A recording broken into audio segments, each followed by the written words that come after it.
Samantala, mananatili pa rin sa curriculum ng paaralan ang subject na science year 2013 at 2014. Nilinaw ito ng Department of Education bilang tugon sa katanungan mula sa mga magulang at estudyante. Ayon sa DepEd, wala silang inilabas na anumang anunsyo na aalisin na ang science subject sa curriculum ng mataas na paaralan. Nagbabalik si Dina Pagibitan. Nilinaw ng Department of Education na hindi tatanggalin sa curriculum sa susunod na school year 2013-2014 ang subject na science. Wala raw umano silang inilalabas na kasulatan o anumang anunsyo na tatanggalin ang nasabing subject sa curriculum ng DepEd. Yung science as a separate subject, ini-introduce siya sa grade 3.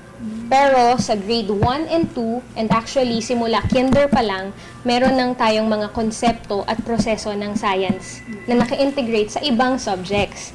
Ngayon, ito na yung disenyo ng ating curriculum since 1983. So wala po tayong tinanggal ngayong taon. Pakiusap ng pamunuan ng DepEd sa mga magulang at estudyante, kung may katanungan daw sa mga programa at curriculum, maaari silang tumawag sa hotline ng 633-1942 o magpunta sa official website nilang www.deped.gov.ph at doon ay maaari nilang malaman ang mga latest programs at pagbabago sa curriculum na ipapatupad sa susunod na school year. Marami naman umanong pagbabagong ipapatupad ang DepEd sa susunod na pasukan. Patuloy yung ginagawa namin na reforma.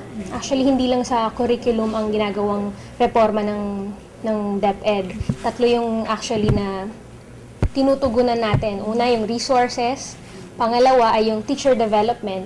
At pangatlo ay yung ang curriculum. At parte nitong curriculum ay yung enhanced basic education program natin. Para sa Telebisyon ng Bayan, ako si Dina Pagibitan.